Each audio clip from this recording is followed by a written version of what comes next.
This meeting is being recorded. Welcome to another episode of Two Ales and Hockey Tales with Wally.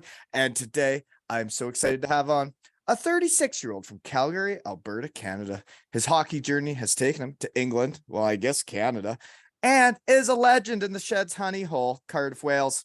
He is the original Shed guy, and the first ever trip to the Shed has scored 832 goals, plays, or listens.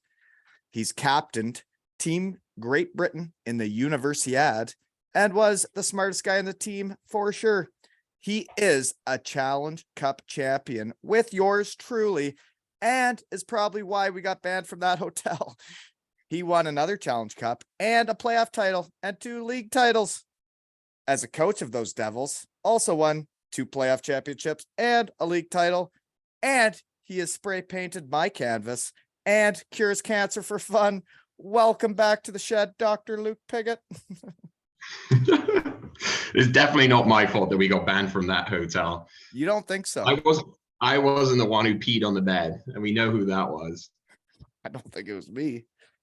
Yes, it was. It wasn't. No, it wasn't pee. You don't get banned from hotels for peeing the bed. Lots of people do that. It's a common thing. Pee.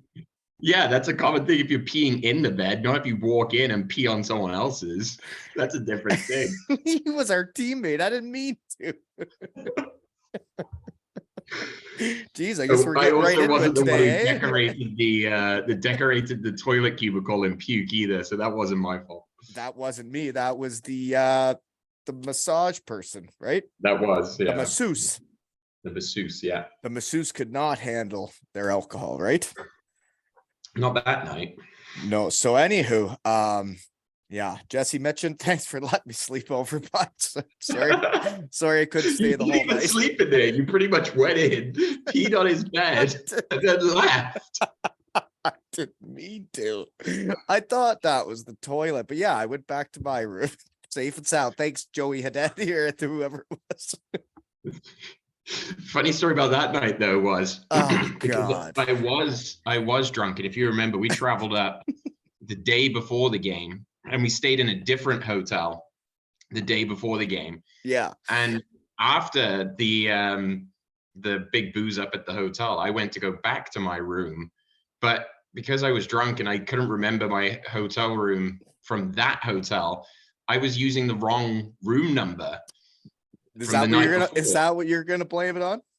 Well, so then I went up to the room. I couldn't get in because the key didn't work. So I went downstairs and I said, my keys aren't working. They said, what room number are you? And they gave me another key. I went in there and there's Wilsey in bed with his girl. And he's like, what the hell are you doing in here? I was like, what are you doing in my room? Right. And I did this like 3 times. I was adamant they gave me to other rooms. Yeah, because I was adamant they gave me the key to the wrong room again. So I went back down, told him the room number again, went back in. I'm like, Wilsey, how are you always in my room? Anyway, I eventually gave up, and I said to Todd, hey, look, Todd, you forgot to get me a room. And he was like, oh, no, I'm so sorry, because he was a little bit boozed up too. So he bought another room. I slept in that one, woke up in the morning. Of course, I don't have any of my stuff. Then I had to retrace my steps, finally found. So Todd ended up paying for a room, which just housed my backpack for the night instead, because I couldn't remember the room. I actually misplaced my room too that night. So that I ended up, Jesse mentioned, helping a teammate out, let me come on in. And then, didn't work out. Things happen. I ended up back in my room. Sorry, buddy. Right. Winning is fun though, right? I was gonna say, that's winning. Yeah. Winning can get carried away from you, right? Then we came back 3 days later and got spanked 11-0. So we paid for that celebration. Yeah. Well, I'm a pro. I was even. Just so you know, folks, I think it was like 11-1. I was even that night. I was a pro. I showed up to play. I don't know what Lorda was doing. Right? Anywho, get into how we know each other. Been a long time since episode 1. How many episodes are you on now? 248, if you don't count the half episodes. Well, it's a lot of beer. Sometimes I don't drink, Luke. I've really grown and matured in here right before your eyes, you know? 248 episodes will do that to you. Right? It's been a long time though since that first time. Come a long way. And you know what's cool about it? They just got delivered today. Is I got my whole team for the girls, 2 Ales and Hockey Tales shirts with their names and numbers on the back, and that from that original time we came out here to chat to now being able to get them mini sticks and t-shirts with names and numbers on the back, and the Shed family provides me with all the opportunity for that to happen. I think it's really neat, you know. Not bad. Not Kitting bad. everyone out with Shed gear. Yeah, that's right. I can't wait to see the gals running around town in their shirts, you know. I think it's neat. So there you go. Mhm. Well, But this is what, your 4th time to the Shed now, eh? Yeah, 4th time. Pretty much a veteran at this. Fourth line plug continues. They still hang around, you know. Just keep re-upping for one more. Eh? Come out onto the ice or come out into the Shed when I'm told. I'll just sit on the sidelines until then. Oh, there's so many guys I want to chat with though, and like I feel bad when I have guys on multiple times, and then there's other guys like, geez, you know, he's never even asked me, or he's never even asked me another time, and I feel bad sometimes, you know, but sometimes it's all about the schedules. Yeah, scheduling can be tricky. And you're always a team guy. I said, hey, it's go time, and you're like maybe Sunday, and I'm like, how about right now? Right? Time is of the essence. It is. So let's see here. Other ways we know each other is you were the guy that spray painted me for Wally night. Yeah, that one lives on in infamy because there were people that really sort of took to that logo. And I remember when we were trying to come up with it, and we drew it a few times. You remember we came up with a few different options on a piece of paper. No, you Googled it. You Googled it, and we were looking at all the images, right? And then you were like, well, what do you think of this one? I'm like, sure. Yeah, that looks like a devil. And then every time you tried to paint me, I would laugh and my belly would jiggle. We had a hard time focusing. Trying to get the eyes straight whilst your belly was like bobbling around. Oh God, it was funny. But yeah, like there's a guy with a tattoo of that on him now, eh? I know. My artwork has made it onto someone. When did he have it put on his leg or something? Or... I think it's on his arm. On his arm. Okay. Well, I feel, makes me feel good. I got to tell Stu Bob about that. That's my design, you know? Right. No, yeah. Like you are the original artist. Do I get commission for this? Like, what's the deal? Oh man, when we were sitting in the coach's room there, and I came back for Wally night, and you're a coach, and Lordo's in the room with us, and you're spray painting my belly, and then we're just having a laugh, and I'm buck naked with the Ultimate Warrior tassels on it. Lordo, the most serious coach in the world, comes in, and I think the angle was particularly bad too, right? Because you were I was on my knees with the back to the door, right? Because I was spray painting your butt naked in front of me. So when he comes through that door, it looks like you're something down else on your knees going on. Look great though, Luke. And then yeah, we stood there, and Lordo gave me a beer, and I stood there and had a beer while we waited for the game, and then I went out and did my thing, right? Good times. bit of Dutch courage for it. Let's see here. Last time I saw you, how we know each other is we did just see each other at Matthew Meyer's testimonial and became champions again, right? Again. That didn't make it into your intro though. You should have put that one in. I should have. Gosh darn it, I was rushed. Sorry. This is what happens when you give a 30-minute heads up for a Shed mid-view. Yeah. Usually I have time to let it stew in my brain, you know? Yeah. Yeah, but we were champions, weren't we? We were champions. I have to admit that was a tough one for me, because obviously with the COVID after I finished playing, because I practiced with the guys all the way up until literally until the COVID shut it down. So I was at least in decent shape and still playing hockey, at least by practicing with the guys every day. And then I didn't touch the ice for 2 years, basically, before we got on the ice for Matthew's testimonial. How do you feel like you played? better than Benny Davis. That's all I cared about. Scored more goals than him. But yeah, we did win, and that was a fun time, wasn't it? That was good. That was a good weekend because we had some fun on the Friday night too, and then the Saturday night. I was gonna. What I wrote down not was Friday night. I wrote down lunch with Hendo and Dees at the oyster catcher, right? We went and caught some oysters. Yeah, we sure did. Well, we had a little catch up first in the morning at the rink with Toddy there. With Toddy, yeah, no, that was fun. And Franny. Franny popped down. It's too. really weird when you haven't been somewhere for like 6 years and then you go back and then like everything smells the same and looks the same and like everything's a little bit different, but it's the same, you know? Yeah, and sometimes there's mold in the showers still, and yeah, why? Yeah, that's the new rink. Why was there mold in the showers? Off season. Okay, so other ways we know each other is well, I guess you proofread my thesis or capstone or whatever it's called, right? We've chatted about that before. Proofread / wrote it, yeah. Well, restructured it, you could say, right? And Yeah, that's why they call it like management, right? Is knowing who the people are that can get things done for you. And you know what? If you got the smartest guy in the room, you may as well let him restructure the paper.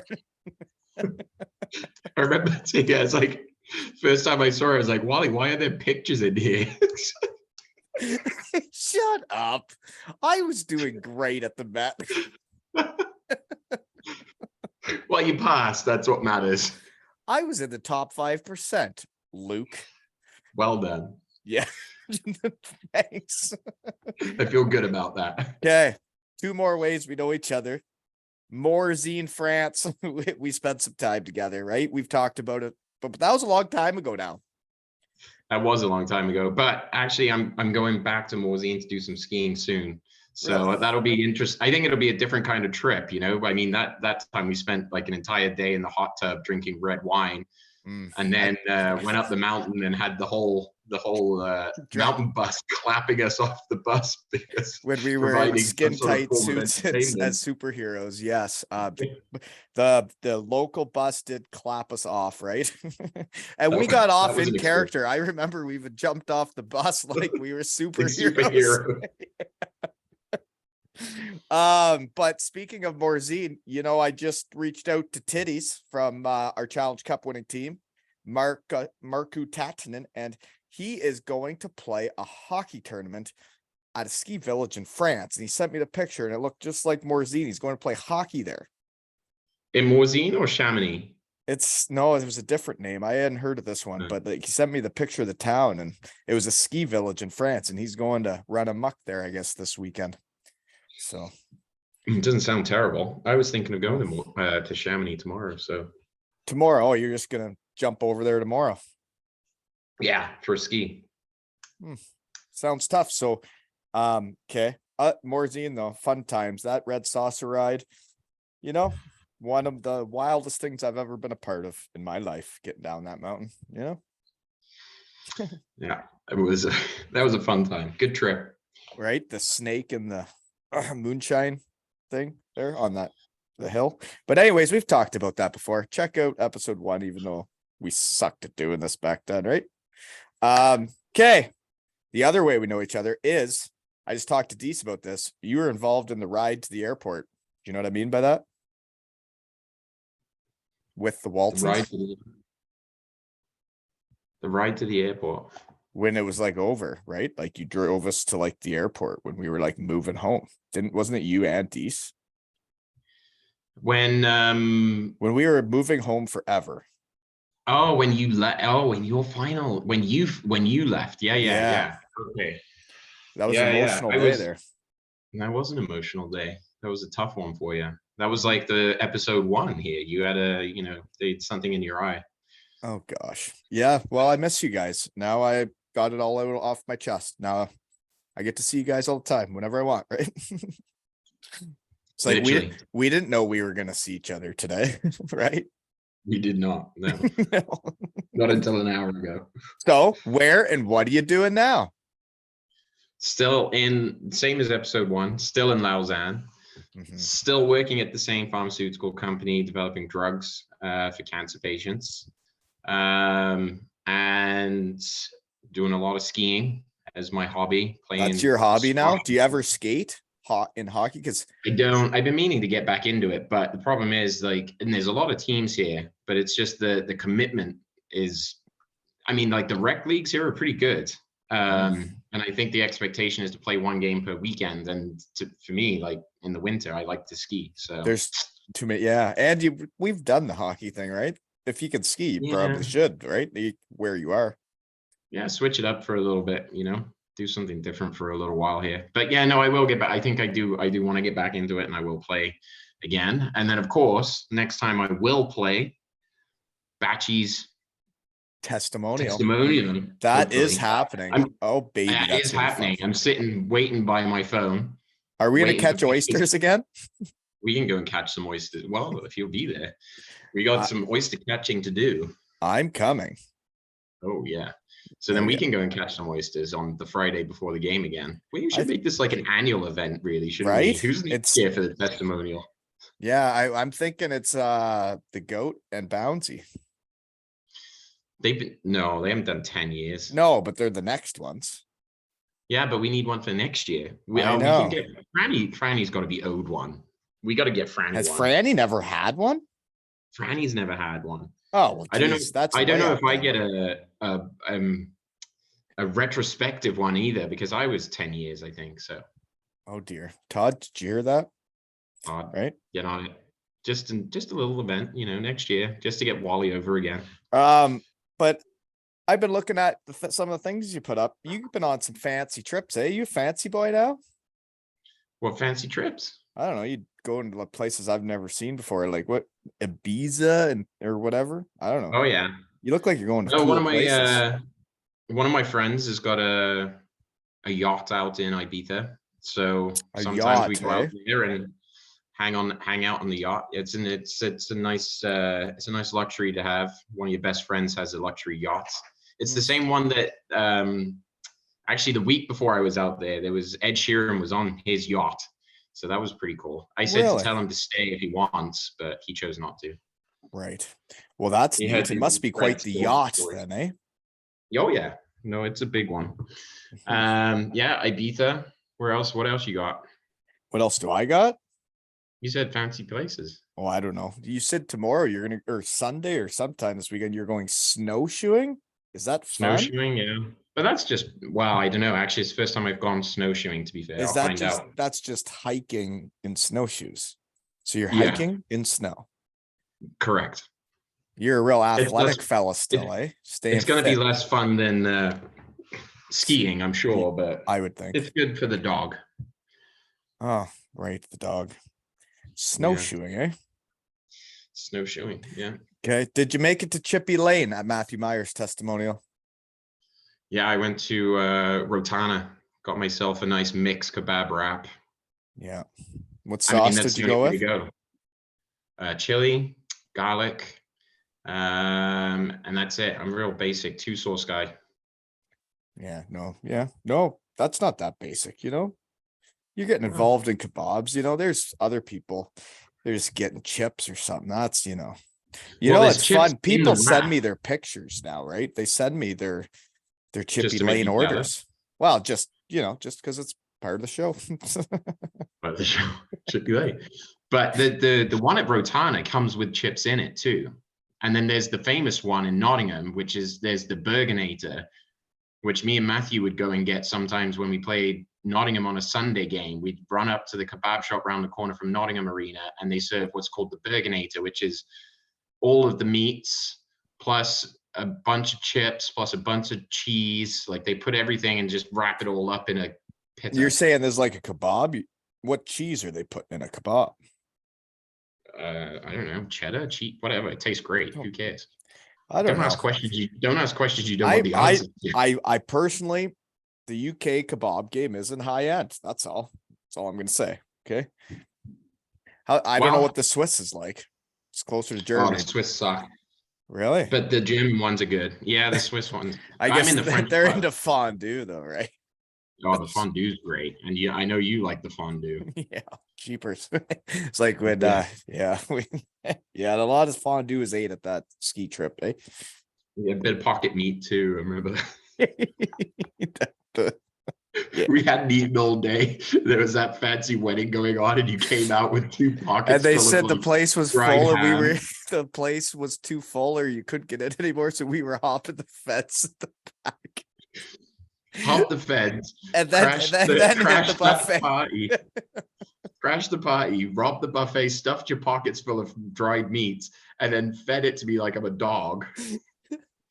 Yep. Fun times. All whilst Lordo was making us down these really warm beer. It's the first time I think in a very long time that I've ever been this close to puking on beer because it was Ugh. so warm.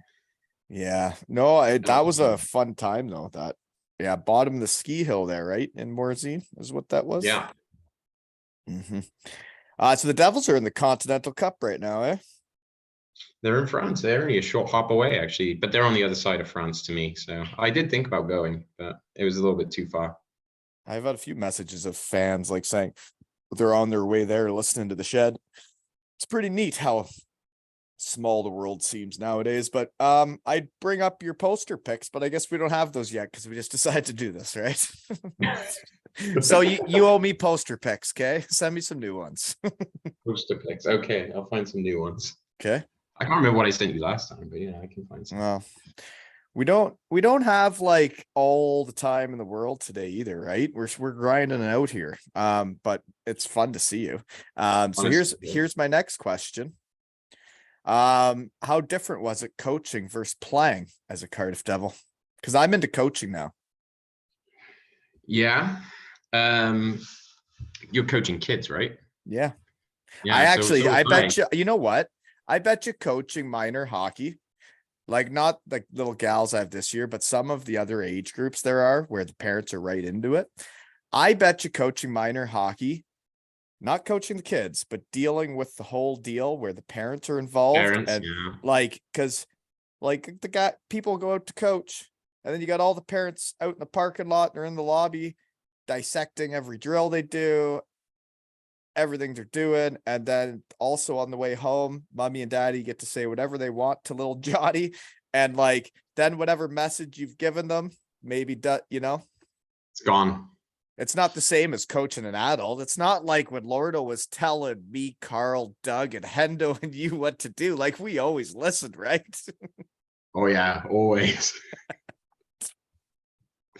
No, I think the biggest difference for me coaching for me,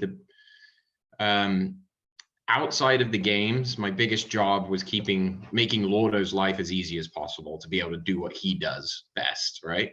Yeah. So whether that was cleaning up some of the crap that was in the room or whatever, or guys had little minor problems with bits and pieces of things to get stuff done, they didn't have to go to Lordo, or arranging the travel and making sure everyone was eating right, because that was something else. I arranged all the food, right? And there's always some 12-year-old in the dressing room who doesn't eat onions, Benty, but doesn't eat onions. He doesn't eat onions. Yeah. Who doesn't like onions? I bet your kids, maybe your kids have grown out of that, actually. They're not into onions yet. No, they're not there yet. But and then obviously then when it came game time, it's like just being a sounding board for Lordo, where he would throw ideas and we'd talk things through. Sometimes during a game, we'd have to talk things through as to get whether or not we're on the same page as how we felt about how a guy was playing. Sometimes you have to.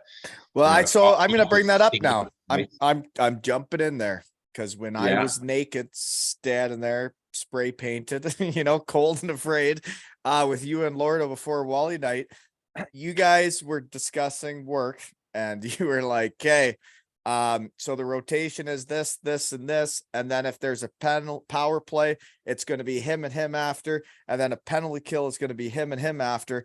And I was standing there, stark naked and afraid, thinking, so they already have all this figured out. They already know who's going out there after all of this stuff. And I'm like, well, doesn't it matter who's playing good and what's gone on? I found it interesting. Well, yeah, of course it does. But you have a framework, and obviously things like Well, because that's how hockey is now, right? Like they do have a framework where like it's always the same guys doing the same things. There's not much overlapping when it comes to roles these days. yeah, well, I mean, obviously you got to change things up if for things like you said, like after a power play, after a penalty kill. If it's a penalty kill, it depends who's in the box. So if one of my Yeah. D-men was in the box, obviously one of the normal penalty killers. If Richie was taking his 1-2 minute penalty of the season that time, then he couldn't kill, you know. Yeah. And then you got to get him back in the game too, because Richie doesn't spend longer than 2 minutes off the ice very often. So then it's like, all right, well, I got to double shift him for 6 shifts, and then, Get that back screws up. up my partnerships a little bit. But we would always plan out a ideal situation. The Power framework, play, like you put it. Yeah. yeah, and power plays were easier because it's obviously you're not being penalized, but. And then we had a rotation to try and get things back into the normal rotation, right? So you have to mess up the rotation to get it back to normal, to get your partnerships back, to get your lines back with the right D partners and all that sort of stuff. Yeah. And get the minutes right, because minutes was a big thing. We did a lot of I don't know, I think if you remember, but we worked the stats team hard, and we had every stat under the sun, and we would review them between every single period. We'd look at every guy's minutes. We had this thing called like the X score, which Where was that? Where was that guy when we were playing pigs? I think we'd be glad that he wasn't there when we were playing, right? Because I tell you, Florida would have seen his own stats. First line right wing. I tell you, they were excessive. Yeah. But we would we would use the stats between periods to see a little bit how, maybe we were underusing a guy, overusing a guy, and try and pull back a little bit on their minutes, up their minutes, and adjust according to how they were playing too. But then again, you make a new plan between period breaks, you mess things around if things aren't working, and you try again. And you come up with a new framework. I do know what you mean. And yeah, it's all what you got that night too, right? Every night you got different lineups and stuff. Yeah. Yeah. Mhm. And then, I think for Lordo, it was handy to have. I mean, most of the time I agreed with him. I'm not going to lie, because on a lot of occasions he'd done his work and he was getting things right. But, sometimes I would throw in something different a little bit in the mix, and he'd like it or he wouldn't like it. And that was it. And it was always a conversation. And then It's very much like the ideas. real world, right? Like it's like there's a guy that knows what's going on and he's in charge, and then everybody can provide their insight and what they may think, but at the end of the day, it is the guy in charge's decision what to do. Exactly. And hockey players know how to be in an organization. I didn't really put all this together until I got into the real world, but hockey players, like, for the most part, usually they get it. Like there's the guy in charge, there's the next guy. Then it's like, okay, am I a leader on this team? Am I a grinder? Am I a penalty killer? Like everybody knows what they're supposed to do to help the team win. And in the real world, sometimes there's people that don't get it. Yeah. No, life skills. It's a huge thing. Honestly, the other aspects of organization, like, how to organize yourself if you're a hockey player, and how ridiculous some of the guys' routines are for pregame. They're organized, like whether you like it or not. Yeah. They put their kit on in the same order. They do the same warm up before the game. Well, they were eating at the same time. They were even taking Yeah. a dump at the same time of day. I don't even know how you All do these that. things. Taking a whiz between periods with exactly 5 minutes left on the clock, whatever it might be. And teamwork is obviously a key part of real life. Organization, being on time too, which was a big thing. Obviously for hockey, be on time, be at the right place in the right time, and no matter how busy you are, you're always on time in hockey. Because if you're not on time, you miss ice time and stuff, right? Oh yeah. You're accountable. That was a recurring dream I always had when I was playing hockey, which doesn't happen anymore. I don't know if you ever had this, but I think it's a common one. Like I'd be on the bench and like I just take my gloves off for like a second to do something, and then like the coach would say, "You're up." And then I couldn't find my freaking glove, right, to get on the ice, and and then it's like sheer panic, and you feel horrible, and then you wake up, right? Or something like that would happen. It's more like what I always, with my nightmares that I'd wake up like I've been late, was I'd be walking into the locker room and everybody's sitting there and the coach is doing a speech, and then all of a sudden I'm walking in and I'm like, oh shoot. Guess I'm not playing tonight. Guess I'm watching this one from the stands. But I think this is something that all hockey players have. I actually, just speaking of this, just brought up a thing that came up this week was for my real world life. I work for Superheat, folks, and I'm proud of it. But we just hired a BD for the Middle East, like the countries over there, and he's over here visiting. And I met him with the president, and the president says to the guy, he's like, no, so Brent used to be like an actual high level hockey player. Like, you wouldn't believe it by looking at him, but he actually was a high level hockey player. And I was like, oh, thanks, man. So you notice my body type too. Eh? Some things never change. I used to have that same conversation when we were playing together. I'd be like, that guy's our top goal scorer. And they'd look at me and go, that guy? I know. And it's been happening forever. It gets exhausting. I actually got a laugh when the president of the company said that too. Yeah, that was great. But no, the reason it came up was because we ended up talking about what hockey brings to you and the teamwork and the, like, if you're on the first line or if you're on the fourth line, if you're the captain, you help everybody. Everybody helps each other, right? Yep. Yeah. Real life skills. Yeah. What it doesn't prepare you for is the actual schedule, right? It's a little bit more structured schedule, should we say, in real life. And I think that going to a 9 to 5 for hockey players is a bit of a shock to the system. It definitely is. Yeah. Sure. It sure is. Yep. So growing up in Basingstoke, how'd you get into hockey? Did you grow up in Basingstoke? That's where you played minor hockey. You were born in Calgary. Yeah, well, I didn't. I lived half an hour away from Basingstoke, actually, when I was in England. But I'd already started playing hockey. So when I was in Calgary, my parents became hockey fans. So they would take us to NHL games, to the Flames, to watch the Flames. Right. Now it's all coming back to me. Episode 1. I could never re-listen to that now. God. Yeah. That would be too cringeworthy. Yeah. My older brother wanted to play. He started playing. When we moved to the US, I was then like 2. I wanted to do everything my brother wanted to do. So then they let me skate and push a chair around. And then we flew back and came back to the UK. I kept playing hockey, and that was it, basically. Yeah. Basingstoke was like a club. But so I think a better question. Okay. I got to improve, right? I got to be better each time, right? Or else what are you doing, right? It's like hockey, right? So how do you become a professional hockey player and a gosh darn doctor? Because I was trying to tell people when I first signed with the Cardiff Devils, and man, I was pretty sour when Denmark didn't ask me back. And then I end up signing with Cardiff, and I didn't know what was going to happen. I didn't know how it was going to go, but I knew I was getting my MBA. And then so then Lordo says, "Okay, you're on the team. I'm putting you into the team email string." And I'm like, cool. And then the emails that went back and forth, it was like the group chats nowadays, but the emails that went back and forth were the funniest emails I've ever read. And I'm like, these guys are my teammates. They actually have a sense of humor. And like, this is how we banter. And the coach is in these emails. And so is everybody else. And I'm like, so you can just be yourselves on this team. And then you send the email. And at the end of the email, it says, Dr. Luke Piggott cures cancer, kicks ass, takes names. And it was like, blah, blah, blah, blah, blah, blah, blah, blah, blah. And I was like, holy moly, who's this guy? But your email was funny too. That's why I was impressed.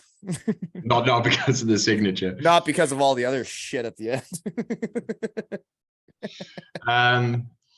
Well, no, that just happened by chance. I think we might have done this in episode 1 too, but basically when I was always, education was an important thing to me, and I enjoyed learning stuff in general.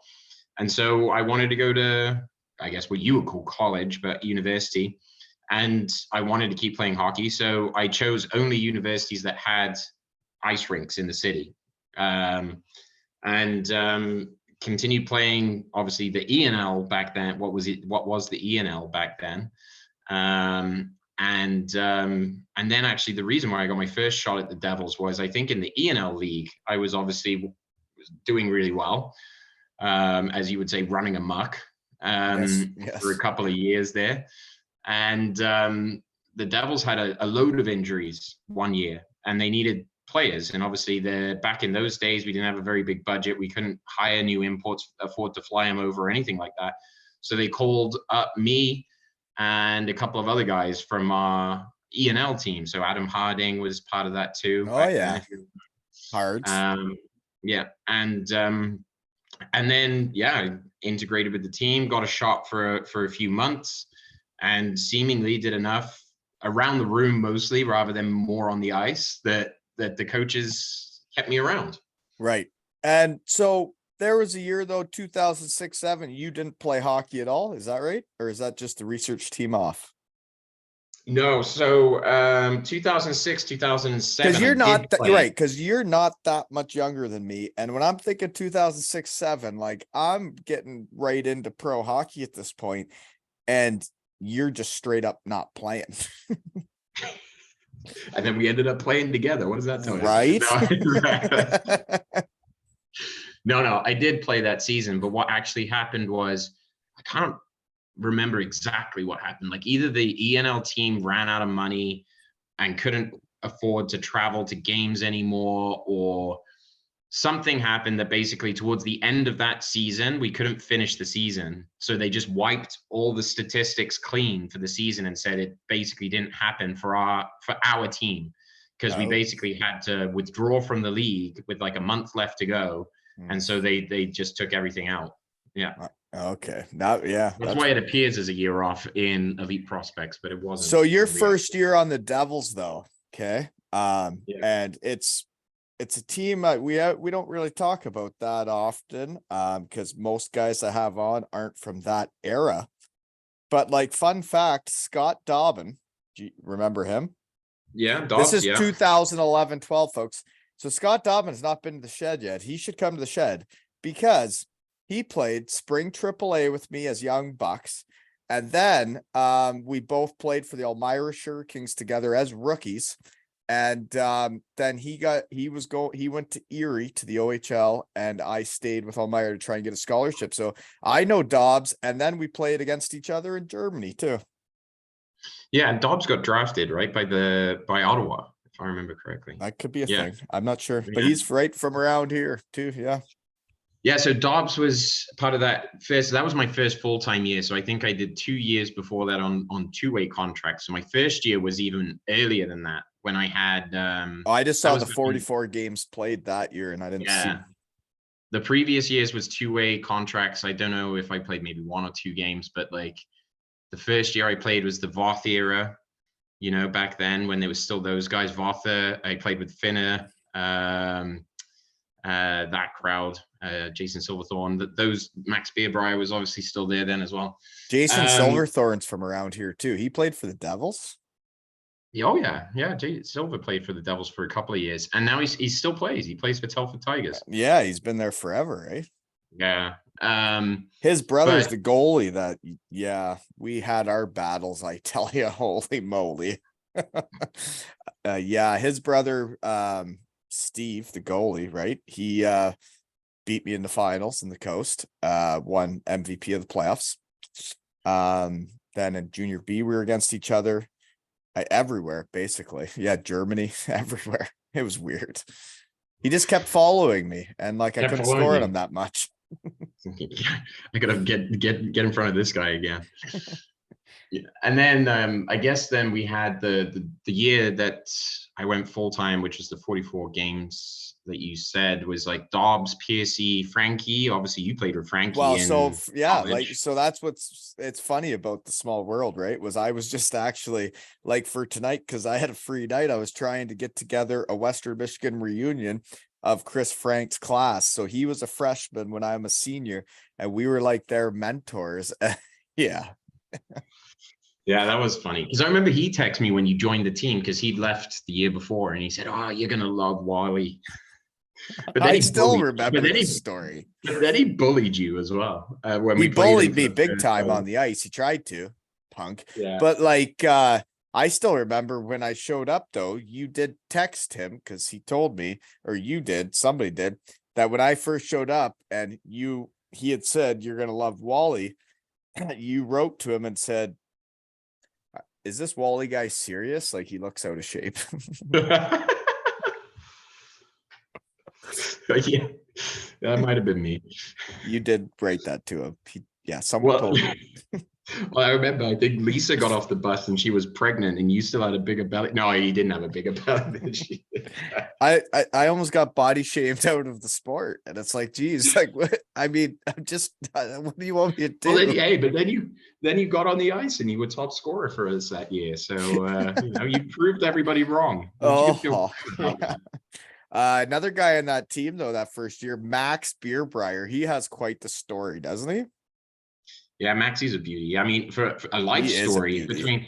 And have you not had him on the pod? Oh yeah, yeah. He came on and was telling me about like the Rockets going over their head while they're like playing two touch before practice in Israel, and I'm like, what? Yeah, and then he told you the whole story about as well during when he was playing juniors and he came back and then he got put into the Yes. army and he had to convince them he was crazy. Yeah. Yeah, no, it Well, was that's- one of the most listened to episodes ever, and he is a dandy. I tell you, that was an interesting story, and I had never seen him play hockey until I guess the last testimonial. These testimonials are gosh darn cool that I'm gonna get to see you in person. Yeah. Fun stuff. No. And yeah, Maxie's obviously been a mainstay at the Devils for so many years too, and obviously, as you know, like a huge character and just a lovable guy. Fewer people bring more on and off the ice than that guy as an all-rounder. He's one of the best. But yeah, Maxie was Devils. I think Devils fans have good taste though. I think like I do. Like they love Max and like they love Joey Martin and like they love you and like they have good taste. The Devils fans have good taste. Good work, guys. Keep it up, right? Well, not everybody. I don't know. Maybe they're drunk all the time. Yeah. You know what though? Drinking with the fans is a thing, Devils. If any of the players are listening, you should drink with your fans because then they'll like you more, right? Well, and then you just have more fun. Those first 2 years that we were playing together, we were in the bar after every game. Touch points. Touch points. Todd said that you got it. You whether you win 7-0 or lose 7-0, you are going out there for a touch point with the fans, right? You're going out there and you're having a beer with the fans and you're chatting it up, and you know. And you know what though, you lose 7-0, you should talk to them and say, you know what, we did suck, and I have to come out here and tell you how much we sucked. But if you win 7-0, let's all go out here and then you can buy me beers. It'll be great. Yeah, celebrate how good I was. Yeah. But then you make real friends with a lot of the fans. Like I went, obviously I've been back a couple of times. I've been back twice actually in total since. It's not very much, but I've been back for the testimonial. Obviously saw a lot of people there, but then I went back a few months earlier, I think back in April for a wedding, and I just popped into a game, and like there's people that I became friends with in the stands from all of the years that I played there that it was good fun catching up with all of them. And I ended up pretty drunk that night because like every time someone passed by, they just shoved another beer in my hand and I couldn't keep up. Matthew Meyer's testimony was wild how many beers were bought, but like you're right though, and like people may wonder like why I got so into talking to every fan and everybody when I got to the Cardiff Devils. Everybody also has to realize that I was in Germany for 6 years. And then I was in Denmark for a year, and I literally couldn't talk to the fans, the media, like everything. It wasn't easy, right? Like ever. And then all of a sudden I'm on a hockey team again where the fans are talking English to me and I can have a real conversation with them. And if people haven't noticed, I like talking to people. You're a bit of a talker. I like getting to know people. That's all. I'm sorry. But it like for 7 years, right? I basically couldn't. Yeah. You know? So sorry if I was a bit much, Devils fans. It's fine. They don't mind, I don't think. You know who else was on that team though when you first started? Josh Batch. Yeah, so we had our first full like season Is that together. his rookie year then? So that is the start of the 10 years. Exactly. So me and Batchy were the first. We started together, I think. So actually, when I left, me and Batchy were the only two recurring players from when I'd started to that was still on the team. Even Richie had taken a year out. If you remember, he went to Kazakhstan for a year to play. So in terms of consistency, it was me and Batchy were together for 10 years on that team, basically. All together, 9 years. I know. So, yeah. Very much started at the same time. I remember young Batch when we first started that season. He'd just come back from North America, I think, playing in the NAHL or whatever it was. And he was the same size as he is now, but just a lot younger. And I was thinking, geez, who's this kid? And we go into the first practice, and he's like, do we need to bring a kit bag, or are they going to give us one? Because we had our first road trip. It's just like, back in those days, I really didn't know the answer. I'm like, I don't know. I'd take one just in case, because we don't have a lot of money. We might not have enough kit bags.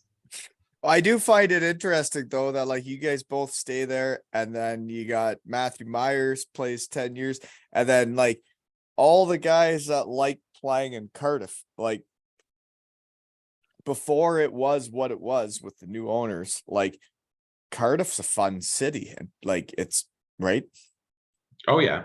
And I've always said as well, like, I like it in Switzerland, and I wouldn't choose to move back to the UK personally. But if I was ever having to move back to the UK, there's one city that I would move to, and that's Cardiff. And there's nowhere else I would rather live in the UK than Cardiff. Like, that's for sure. And I've visited and stayed and lived in multiple cities in the UK, and for sure it's the best one by a mile. No, like it, I live in a very different place now, where there's not, it's a rural community, farming community, but like when I went back to Cardiff last summer there for Matthew's testimonial, I woke up in a hotel, and then I look outside, and it was just like the city was alive, and it was 11 a.m. on a Saturday, and there was just people out having fun. There was people, everybody was smiling, and everybody was having a good time, right? Well, as Matthew's testimonial, it was a good time. That's good time true. to be alive. It was. And so is Batchy's, right? Batchy's. So Batchy's testimonial is just going to be more of the same, you know? You get another opportunity, the touch points. Yeah, we are coming back though, right? That is gonna be a thing. Here we go. So it's pretty neat though, because you kind of are like me, but you were there even before me. So I got to see it from kind of Todd and the owner starting it to where it's at now. But you were with the Cardiff Devils before that, and you've got to see from what it was to, I guess, what it's become, right? Like Colby's playing as them on video games and shit. Like, it's crazy. I know. Well, if he goes back far enough, he can even play as me. I mean, I don't think my stats are particularly good on that game in the first year we were in the CHL. But that's always one of my claim to fame. Is so you were on the game. That's cool. 2 years worth. I was on the game. Yeah, 2 years. That's cool. Like, I always wanted to be in a video game because I grew up playing like hockey video games, and I always wanted to be on one, and I got really close, but didn't get her done, you know? I can't remember if I told you this, but so working my job here, right? So we use what are called CROs, so contract research organizations, right? And they run like the day-to-day operations of some of our clinical studies and stuff like that, right? And I had a phone call with one of them because there was a problem in one of the studies. So we're chatting away, we figure out a resolution, we get it all sorted out. And then at the end of the call, he's like, hey, Luke, I just wanted to ask you something. And I'm like, yeah. He's like, did you, and this CRO is based in the US as well, by the way. And he's like, did you used to play hockey? And I was like, yeah, I did. I played professional hockey for like 10 years. And he's like, I thought you did. And I was like, why? He's like, because my son plays the NHL games on his PlayStation. And he was flicking through these characters. And I swear to God, you came up as one of the player options on the screen. And I was like, I'm pretty sure that guy's a scientist that I work with. And he said he couldn't believe it. And I was like, no, that's me. Yeah. So when the world team came across me on the game and then asked me about it at work too. That's pretty cool that you can be like a doctor scientist and be in the hockey video game. That is cool. Yeah. They don't make scientist video games, so I don't get the chance. I haven't seen any. No, maybe there's a niche in the market that I can fill. But like, it is neat that like the Devils have come so far. I really do think Like, even when you look back at the Big Blue Tent, like, it was cool going there. I liked playing hockey there. I thought it was as fun as it got. Um, and then like when you see the players they bring in and you see how it is now, and like you see the social media of the league and you see how big it's It's gotten, evolved. it's It's wild. a different world. It's a different world to when we first started in the league, that's for sure. And I think our ownership in Cardiff was a big part of driving that forward too, because no, back then you had maybe the three teams that were the big ones. You had Nottingham, Sheffield, Belfast that had the arena teams, and they were just miles ahead of everyone else really every year. And then, you add Cardiff in the mix to level the playing field, and other teams feel the need to up their game too. And the whole thing just gets more professional, and everything just sort of escalates from there. And I think that the difference in the league now versus when I first started, I mean, probably not people falling through the floors in the showers anymore. So that's a good start. Right. Yeah. But And in every general, team's like got enough the coverage of players. it. Yeah. It's like Yeah. when Edinburgh show up and they don't have enough players. But what I wanted to say about that was when you say about the Devils new owners pushing it forward, was I had a couple nights with them, Yeah. got to know them a bit. And I do remember talking to Steve one time, and he said, we will never ever take $1 out of the Devils. Everything that comes into it, we just put back into it to make it Yeah. bigger, to make it stronger. And it's like, they're not looking to make money. They're looking to make what they have better and cooler. And like, I think it's exactly what you need to do. And it's weird because like with the shed here is like, if we have a raffle and I make a few dollars for having fun with my friends and chatting, then well, I'm gonna make shirts for my little gals, right? Yeah, no, for sure. And then those guys, obviously, I mean, they just love it. And it's like hockey guys doing things for hockey players, basically, on the love of the game. And that summarizes basically the whole hockey world. Everyone's invested in the hockey, and it's And not. they're the right people to be involved in hockey. They're doing it for the right reasons. They're doing it to just spread the fun, to spread the love, to everybody that's a Devils fan gets to enjoy it, because like they did this for everybody and they got Yeah. it going, and like they just want everybody to enjoy it, and they want to enjoy it. And then you see them getting together and they have all the fun they have with all their friends back in Calgary watching it. It's pretty wild, eh? Yeah, no, for sure. And then they came over here to Lausanne, if you remember, for the CHL too. And Parker came over with a bunch of his family, and then I just became an extra member of his family for the weekend, where he took me on. And all those their are the little type of people they are. You're one of them, like right away, right? If right you're away. on their Yeah, team, you're on their team. exactly. And yeah, it was a huge difference. I mean, that was the thing. But back in the day when I first started, the team was being run as though it was some sort of money making business. And if you try and run it like any other business, it doesn't work. And that was very evident in the end when it almost essentially went bankrupt. If you don't do things the right way, you don't run it like it's there for fun and for people to enjoy, then it just doesn't work as a business anyway. So, and I think that the Calgary Four, the Four Horsemen, came in and they ran it the right way. And I think Todd obviously was a huge part of that, because he knew how he wanted to be treated as a player and how he should treat them as a player and how he knows to get fans engaged from when he was playing. And you need that kind of experience. You can't have a standard business approach to a professional hockey team. It doesn't work. And I think that, that speaks for itself now.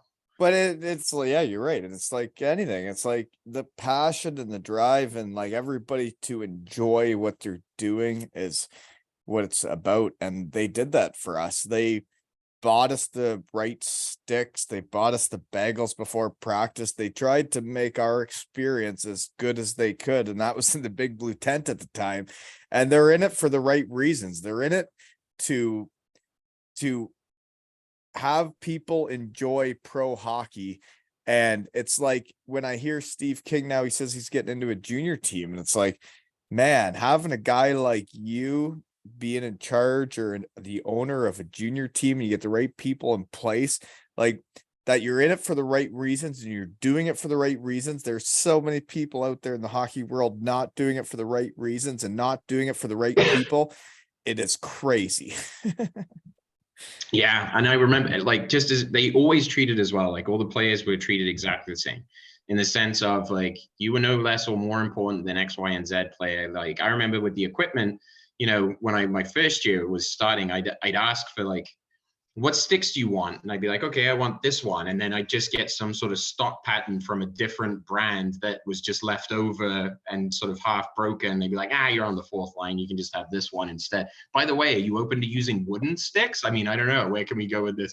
But when, It's like I go to Hellbron, Germany in the second league. You have paid for a great hockey team. We had really good players. And then they signed a bunch of skill guys that like are skill guys, but they won't buy us the good sticks. They'll buy us the like third tier version, the right curve, but not the good ones. And it's like you see it with the kids Colby's age. It's like you got to buy the good stuff. It's like you're gonna hire a carpenter and give him the shitty hammer. Like, come on. Or you can hire a carpenter and ask him to use polystyrene instead of wood. I mean, that's basically what you're asking of the guys here. It's bizarre, and like that's how hockey's worked for a long time, though. Right? No, and it has, but it's getting better, isn't it? Yeah, for sure. And the UK league now, it's a respectable league by a mile. I mean, every year now we see in the CHL, whatever elite league team it is, they're competing with like teams in Switzerland. I mean, they beat Lausanne in the CHL last time they were in it, and then they lost narrowly when they came to play here. So, like that's a league where guys are getting paid. Some guys are getting paid over $1 million a year. Well, and like people are retiring after hockey from those leagues. Like they're good to go. They're good. Like, they don't need a job. Remember playing a Swiss A team when I played for Bietigheim, and we were as low as we got. We were our lowest budget. We weren't a good team, but we showed up to Lugano and they just beat the wheels off of us. And to think Cardiff beating a Swiss A team is pretty cool, right? Yeah. Yeah, I mean, we actually had that when back in my coaching days with Lordo, is we beat Davos, I think, at home. We also beat Bern and tied with Bern, and so there were these teams that we genuinely competed. And I remember when we beat Vecqua as well, that one time at home, and it was back page news back in Sweden that we'd embarrassment to the nation by losing to a UK hockey team. And the thing is like these teams in the UK are getting better and better every year. This meeting is being recorded. Hey, play dates planned. Okay, where were we? Smooth transition. Thanks, man. I don't know where we're at, but the first month that I was a Cardiff Devil, I still remember it. Because I had been in Denmark where we played in Voyance, Denmark, and I'm not saying anything bad about you folks. They're great people, very nice. But there's one bar in town, and if you went out, everybody knew you went out. And then we went to Cardiff, and we would play games at the Big Blue Tent, and everybody would get together at O'Neill's. Do you remember that? Where the whole team would get together, and I was like, oh my God, I'm playing hockey again. Everybody gets to have fun after the weekend's over, and we're all out drinking beers, and we're like a real hockey team. Do you remember that?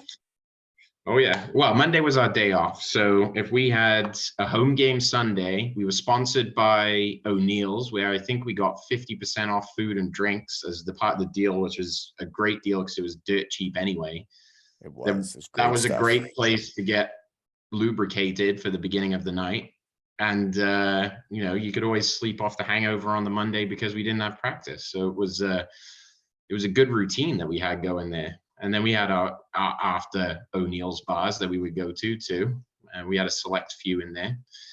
Yeah. Mm-hmm. Yeah. That was a good routine. Those were the days. It was, right? And then the team changes bars over the years, but O'Neill's was a good start. And then we were getting 50% off fun times, right? Yeah. Mm-hmm. But that first month, that's like, honestly, when I heard, like, I didn't know what I was doing. I didn't know where I was going. I did not know Todd Kelman. I didn't know any of you guys other than Hendo. And then when I got there and like you guys were all such hockey guys and like you guys all got it, it was just geez, it was awesome. No, and then those 2 years are two. I mean, two of the fondest years. I mean, we won our first championship, or I won my first championship. You may have won one before that, but like I won my first championship, and the first championship for the Cardiff Devils had won for a very long time in that Challenge Cup. And I always, every year I would always get annoyed that some of the fans, not ours necessarily, but just around the league, be like, "Ah, so what? We lost. It's the Challenge Cup." But like that trophy meant a lot to me, especially after that year. That was like the rebirth of the team, was winning that trophy. It was like finally justification of everything that had happened and what the owners had done for us and Todd and everything else, and culminating in a trophy for the first time in God knows how many years. Like it was a huge deal for us, and we Well, then celebrated it look at the ascent that the organization's had since, right? And like, and it's just wild. gone. Yeah, I mean, it's just been exponential ever since that day. So like I take a lot of pride in that trophy, and I think it's a real sort of catalyst for the success that the team's seen from that time forward. So I think that that feels like our trophy every year. So I always feel a bit, I was always devastated when we would we get to the final. I think we lost to Sheffield in my final year, and like my final game ever was losing the Challenge Cup to Sheffield, which was heartbreaking that ended my career. But that is the way hockey goes. And when we lost it to Belfast on home ice, I hated that too, because that was one of my favorite trophies. I mean, to me, it's actually just as hard, if not harder, but probably it definitely is harder to win than the playoff one. So, well, yeah, it is more games and more effort to win that than the playoffs. yeah, for sure. Yeah. Well, I was curious, like, I know you always dabbled into work and hockey. But then hockey did end, and you talk about how it was difficult. That's how it ended. When you then kind of, I guess, like, you like both things, but did you have a hard time not having all the fellas around all the time, and then getting like actually as dedicated into science as you should be with your brain? Because I know your boss was begging for you to be more dedicated for years.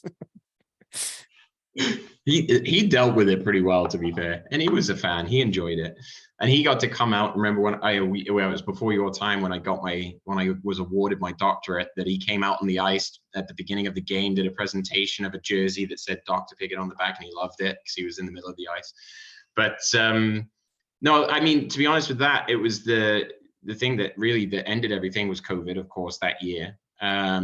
So it shut everything down. It was very abrupt, that you didn't really even have time to really digest it. And of course, at the time that it got shut down, I was like, okay, well, we'll come back next year, whatever. It's not a big deal. And then the job opportunity came up about a month later, which I then accepted. And then I couldn't start the job in Switzerland because it was still COVID and the visa issuing office was closed. So they said, just hang tight. We'll let you know when the country opens back up and see if you can move over. And then that was probably one of the more emotional things I had to do, was go in and have a meeting with Todd and Lordo and tell them, like, guys, like, this has come up and it's a good opportunity. I have to take it. This is it for me. There's some no doubters. Yeah. And I mean, they were excited, obviously. And then, so I think they were really pumped and everything else. And then I think we kind of all sat around and had a beer afterwards. And, then we were kind of like getting down a bit. And we're like, oh, yeah, no, this is kind of like, this is a change. And then 1 week later or 2 weeks later, I think, Lordo called me and was like, hey, I just wanted to let you know something. And I'm like, okay, what's going on? He's like, I'm leaving too. And then so then it was like, okay, this is a huge change. And but then everyone else, because of the whole COVID thing, and it didn't look likely that the league was going to start up. So one by one, each of the guys started leaving and moving away and saying that they were playing elsewhere. It made it a lot easier for me, because it was like, okay, well, hockey's not going to happen next year. So I would have just been twiddling my thumbs in Cardiff anyway. And, I love Cardiff, don't get me wrong, but COVID Cardiff wasn't much fun, I don't think. And especially Cardiff without the hockey life for me is significantly less fun. So without the guys even being around. So that first year, and then obviously the following season, there was a handful of the guys. I think I counted 4 of the guys that I played with were still on team, like Batchy, Richie, not even Bouncy, Big Lou, and maybe one other I think was still there. And I was like, okay, well, so this is a different team, different coach. Everything was different. I was like, it's okay. I don't really, but this year is actually tougher because you got Joey back there, you got Jard's back there, you got Benny's back and playing for the team. And Benny was obviously someone who I grew up playing with, and all these other guys. And, Dougie became a friend of mine as well in his final few years. So, I mean, all collectively now, I'm a bit more like, I wouldn't mind being back in. I know, playing hockey with, like, I like to call them shed guys, like playing hockey with like my favorite people. Like there's nothing better in the world. And like, yeah, it's hard to fathom, like, yeah, like you have all those guys back. It's like that year we had 2014-15. Like you just don't get those guys back together, right? No, I mean, it doesn't happen. Not in person. I mean, these testimonials are obviously opportunities, but like the effort that would have to go into trying getting the vast majority of those guys back, it's just never going to happen. And you get, we have our mini reunions. Me, you, Hendo, and Dees got together at Matthew's testimonial, and I'm going back to Cardiff in February for a weekend, and I'm gonna catch up with Joey and Jards and Hendo and Mo and these guys. But again, it's not the full crowd. It's still, but it is sure fun to get everybody back together. And it's like what I'm doing now. And it's like when I started this, however many episodes ago, and like I got to see you again and we shot the shit like this, I was like, oh my gosh. And like literally every time I've done it since, it's like as soon as I have one booked, my heart starts racing. I get so excited to see my friends. I get so excited to talk to you guys. And it's like, that's what hockey was to me. It wasn't, someone told me, they're like, when Zoe said her favorite part of hockey is the locker room. And someone said, well, then it sounds like she shouldn't be in hockey. And I was like, I'm like, nope, I'm pretty sure that she should be. I'm pretty sure that is hockey. I'm pretty sure that's what my favorite part was too. I'm pretty sure that's what hockey is. That's exactly what hockey is. And then you get out on the ice and everything else just melts away apart from you on the ice. And that's a great thing about it. But then you got each other's backs. You're on a team. You'll do anything for each other. Yeah. You see some guy will lay out and take a shot in the face for the boys. And you're like, good Lord. Right? What is he doing? No one asked him. And then you're like, wow, okay, well, you're a teammate. Thanks, buddy. I'm not doing that. No, but it's you and 20 guys, and that's it for 2 hours. And but it's not even 2 hours. Then it's 8 months. It's a full season, and it's like, let's see what we can make of this. And it's like when I was playing North American, everybody's up and down, and it's not that, and it's not a team figuring it out for the year. It wasn't the same for me, and I liked what we had in Cardiff. I liked that we were a team for the year, and we were going to do it together, right? Yeah, and then the weird thing about it is you do that for 8 months, and then the end of the season rolls around. We have our Cabina Fest. We all get shit-faced together, have a great time. And then over 1 week later, it's like, right, see ya. Yeah. Maybe never again. And then the guys in the UK are there by themselves. And then the Canadians have all gone to their own places. And then it's like, well, this is never going to exist again. And it's crazy. This is never going to be the same. You never have the same year 2 years in a row. You never. And it's very unique. And now in the real world, it's like, well, the weeks just keep rolling by and they keep rolling by, right? And it's not like in a hockey life where you got a chapter at the start of the season and the end of the season. And that's like that's it. That's 1 year. That's all you get. Yeah. That's it. An 8 month or 10 month, as it got towards the end with the CHL, a 10-month chunk of, and it's just like, that's a period of time and that's it. It's done. I know. It'll never be the same. But yeah, that's but you know what's cool is now I have the shed and we get to see each other, and I gotta go back to the real world and like cook dinner before all this stuff happens. And it's nice we slipped this one in there because now we got to see you. Nice you managed to slip one in there, yeah. It is great to see you, sir. The original shed guy, folks. Original shed. And we still have to do that one. You promised me at some point you're gonna come over to Switzerland. We're gonna do the shed from the top of a mountain, from the Right. top of the Alps. We're going to do an Yes. episode. And from that the was top of another the thing I had written down about how we know each other is you did invite me to your wedding. Right? I did. I You didn't know. come. You're not coming. You're not coming. but I let's know, do- and I can't do everything, and I'm sorry, but I do have to go cook dinner. I was ready to make you best man so that you had no excuse, you know? Like I know you say did best offer man. that to me, and I was like, geez, that would make it a difficult decision. But like now I'll see you at Batchy's, right?